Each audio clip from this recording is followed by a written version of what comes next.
Hello, I'm Minerva Perez, and welcome to Latina Voices Smart Talk. Today we talk about firsts and women trendsetters who are top in their fields.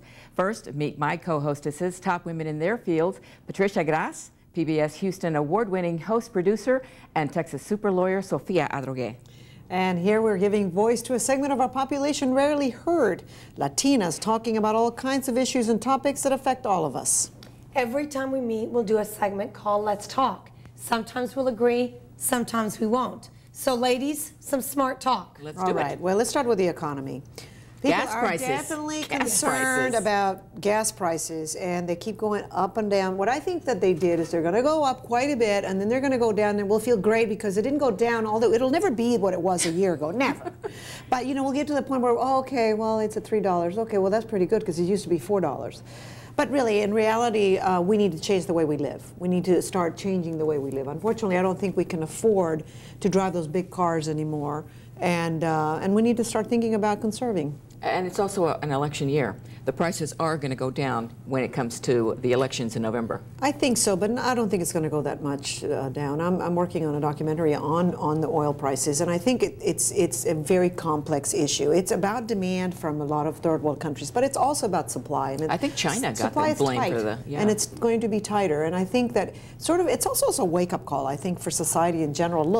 Look at how you're living your life. Do you need to drive a big SUV? Sometimes you do, sometimes you don't. Do you need to drive so far away? Can you figure it out so you're not driving so much and you don't leave such a high carbon footprint? You know, I think that's literally when you were speaking, I was thinking about the fact not only do we need to do smart talk, but we have to live smart, and that's part of it. We just have to be more cognizant that there is a slowdown, whether recession or otherwise, or a downturn in the economy. We do have to be more frugal. We have to be more frugal in our actions. And perhaps along the way, also try to conserve some energy. And that's a huge issue. And I think, you know, they make fun of it, but I do think that, I mean, I drive 55 miles an hour now because I'm trying to save money. And I'm also, you know, I'm keeping my tires the right amount of air. So, I mean, this sounds silly, but it does make a difference because I'm, you know, I'm watching every mile. How many miles do I get to the gallon? Exactly. So, and I do think we need to think about stuff like that. And also lights. I mean, energy saving lights. I mean, I bought my whole house changed. I turn off the heater or the air conditioner as much as I can. I mean, I am thinking differently because it is difficult. It's about time, too. I mean, what do you do about this except try to change? Right. We can't go on this way.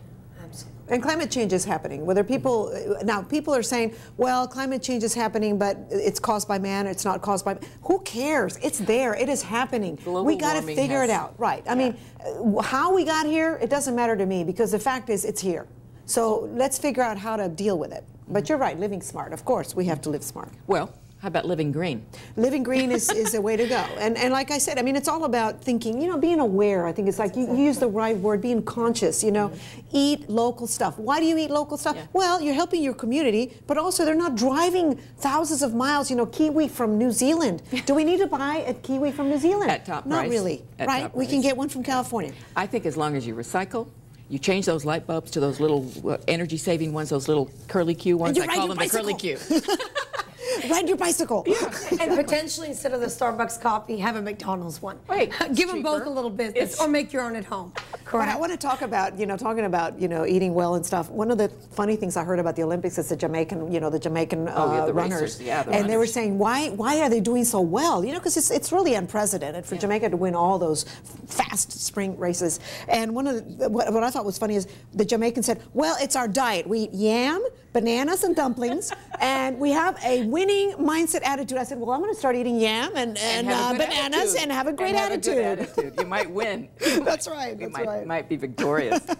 No, it is very interesting what's happening at the Olympics, and of course the Lopez trio. Oh, fantastic! From Sugar Land, making history nearby from Houston. Yes, and I know that they were disappointed, but the truth be told, a bronze, a silver so far. And hopefully that's a gold. impressive. Yeah. And those are moments in which no one knows what's going to transpire. I mean, the level of intensity, pressure, with billions watching you. Yeah. And absolutely. So the bronze and silver are incredible. What else will transpire? We look forward to it, but they are the first family, and they've done some amazing things. The first family of Taekwondo from right here in Texas. No, and they're Nicaraguan, I think, immigrants, you know, first-time immigrants. Yes. And what I love that the mother said to the son is, you have to do something where you're not mediocre.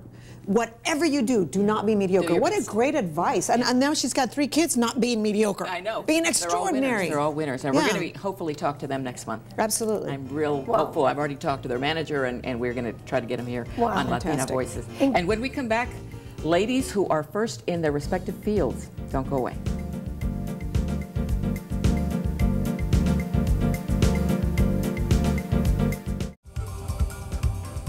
Welcome back to Latina Voices Smart Talk. Our newsmakers today, women who have made a difference, trailblazers, Hall of Famers. Now, Dr. Ninfa Cavazos is the first Latina medical doctor in the state of Texas. Let me repeat, the first. And after a long and illustrious career, Dr. Cavazos is right here with us in the studio. Thank you so much for joining us. It's good to see you. My pleasure. And you, I can't even start with you. I mean, back in the 40s, There's so much. Back in the 40s, you were graduating from Rice University. From Rice University, and then from there, at Rice, I took my pre-med, and then from there I went to UTMB, or the University of Texas in Galveston. And that wasn't enough. Then you became a lawyer. Oh yes, oh yes, that was the fun part of my existence. I gave up my evening pleasures for being getting my JD degree. Why did you do that? Why did you decide to become a lawyer as well? Fear. Fear is a motivating factor. The fear of a medical legal suit because I did something wrong or in it.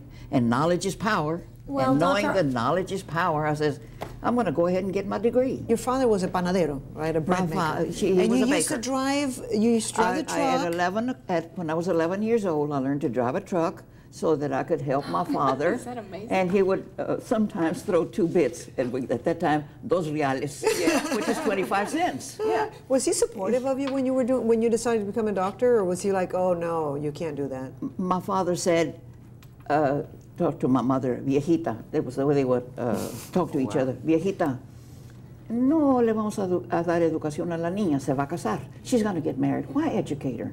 And my mother says, if my daughter wants an education, I'm going to give her one. Oh, so your mother was the trailblazer. She was the family. trailblazer in my family. She started and it so all. yes, and so she supported me all the way. Wow. Well, do you want to learn about another first trendsetter, a lady who has really made a difference at Texas A&M University? She is the lady who's made big news lately, a woman who came to this country not knowing a word of English. That's right, and that's Dr.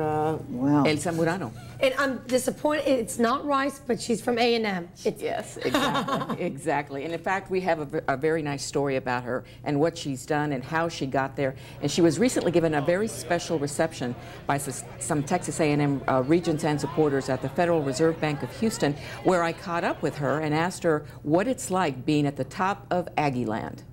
It's fantastic because I know what being an Aggie is all about, and the traditions and the values, and what an institution Texas A&M University is, and how much current students and former students care about the institution too. So to be the president of such a place, it's unbelievable. I never cease to be amazed, you know, when I interact with the students, you know, the tremendous spirit that you feel there, the love they have for the university, and you see it all around you, and all the many wonderful things that these kids do because they're Aggies, because service is part of their mantra as Aggies. So it is a tremendous privilege, and of course the history of the institution is really wonderful, and you can't help but be infected by it, to be honest. It definitely is your turn, and you're going to take it to the hilt, aren't you? I'm going to try my best, my hardest. That's exactly right. You know, my mother always told us,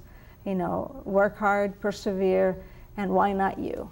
You know, she said, if you see something that someone's doing and you say, my goodness, I'd love to do that someday, but probably they wouldn't take me. Well, why not? Why not you?